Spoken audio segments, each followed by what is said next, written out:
Oke, Assalamualaikum warahmatullahi wabarakatuh. Di sini kami dari kelompok satu akan memaparkan materi tentang pemilihan portofolio. Sebelumnya kami akan memperkenalkan diri terlebih dahulu. Saya Zikria Aulia NIM 196.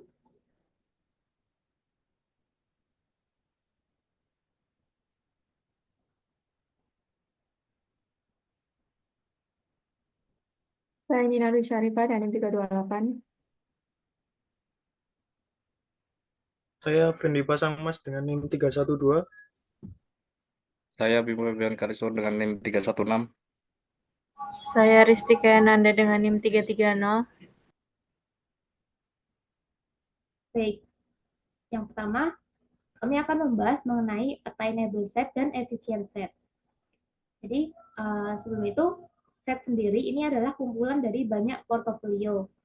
Nah, attainable set atau sering disebut sebagai opportunity set adalah seluruh set yang memberikan kemungkinan pembentukan portofolio dari aset-aset yang tersedia. Jadi semua titik kombinasi aset dalam attainable set itu adalah portofolio yang efisien dan juga tidak efisien. Investor yang rasional umumnya akan memilih kombinasi aset yang memiliki return ekspektasian yang lebih tinggi untuk risiko yang sama, atau memilih risiko yang lebih rendah untuk return ekspektasian yang sama. Nah, dengan kata lain, investor yang rasional akan membentuk portofolio yang efisien. Portofolio yang efisien ini disebut dengan efisien set. Jadi efisien set adalah kombinasi aset yang memiliki return ekspektasian yang lebih tinggi untuk risiko yang sama, atau risiko lebih rendah untuk return ekspektasian yang sama. Bentuk attainable set dan efisien set akan berbeda bergantung dengan korelasi kedua aset, yang dalam hal ini adalah saham. Nah, optimum set adalah kombinasi aset terbaik di antara berbagai kombinasi dalam efisien set yang sesuai dengan preferensi investor atau ditentukan dengan pendekatan tertentu, misalnya pendekatan Markowitz. Nah, dalam menentukan korelasi antara kedua sekuritas, ini terdapat 3 korelasi. Yang pertama, korelasi positif. Jadi korelasi positif ini adalah ketika dua sekuritas mempunyai korelasi positif satu, yang artinya kedua sekuritas tersebut bergerak bersamaan secara identik.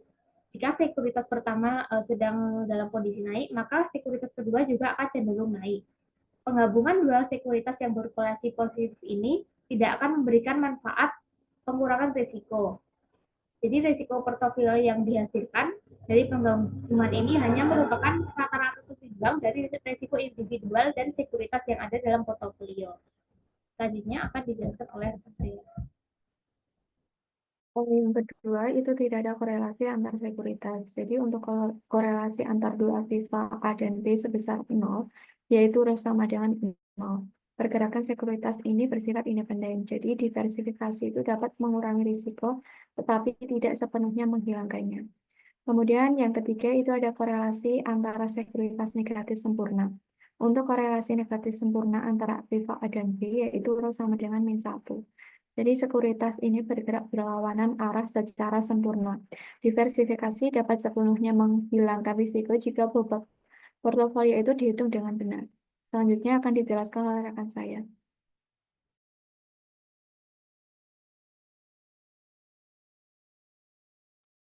Selanjutnya yaitu menentukan portofolio efisien.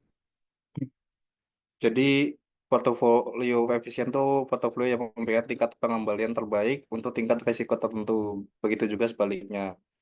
Kemudian ada batas efisien, yaitu portofolio yang berada di batas tersebut menawarkan pengembalian yang diharapkan tertinggi untuk tingkat risiko tertentu atau risiko terendah.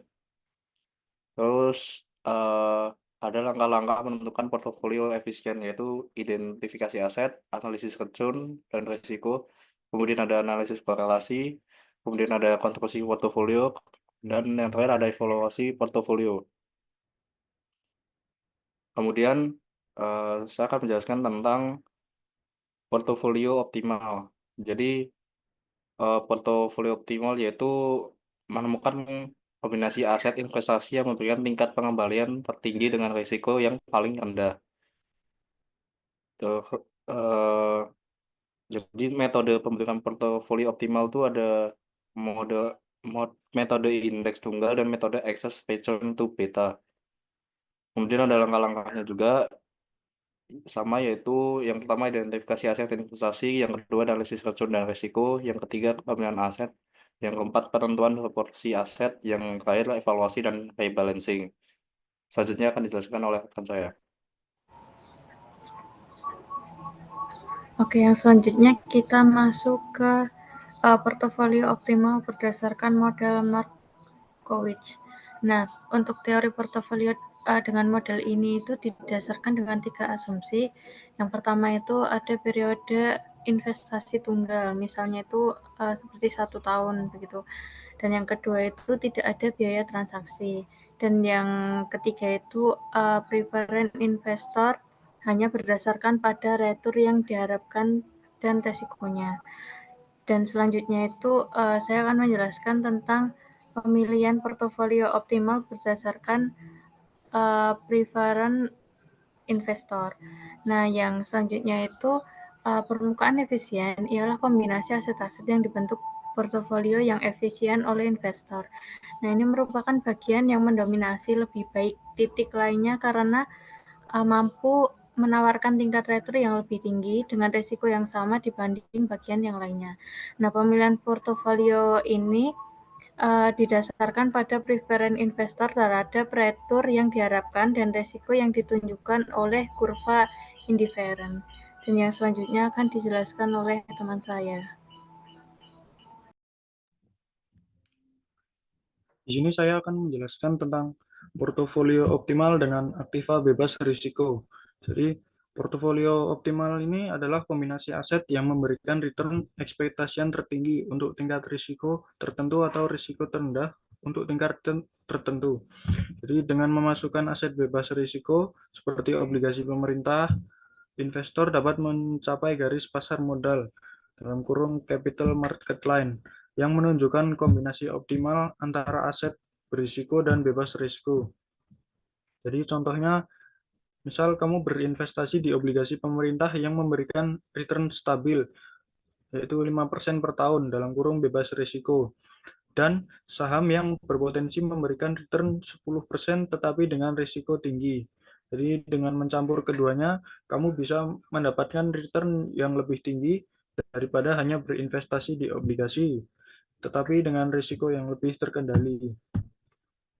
Yang selanjutnya ada portofolio optimal dengan simpanan dan pinjaman bebas risiko. Nah, di sini investor dapat menyesuaikan proporsi investasi antara aset berisiko dan bebas risiko sesuai dengan preferensi risiko mereka. Nah, jika investor bersedia mengambil lebih banyak risiko, mereka dapat meminjam dana dengan tingkat bebas risiko untuk berinvestasi lebih banyak dalam portofolio berisiko tinggi, dengan harapan mendapatkan return yang lebih tinggi. Nah, contohnya, misal kamu meminjam uang dengan bunga rendah untuk berinvestasi di saham yang memiliki return tinggi. Jadi, return dari saham yang lebih besar dari bunga pinjaman, kamu akan mendapatkan keuntungan yang lebih besar. Sekian dari kelompok kami. Wassalamualaikum warahmatullahi wabarakatuh.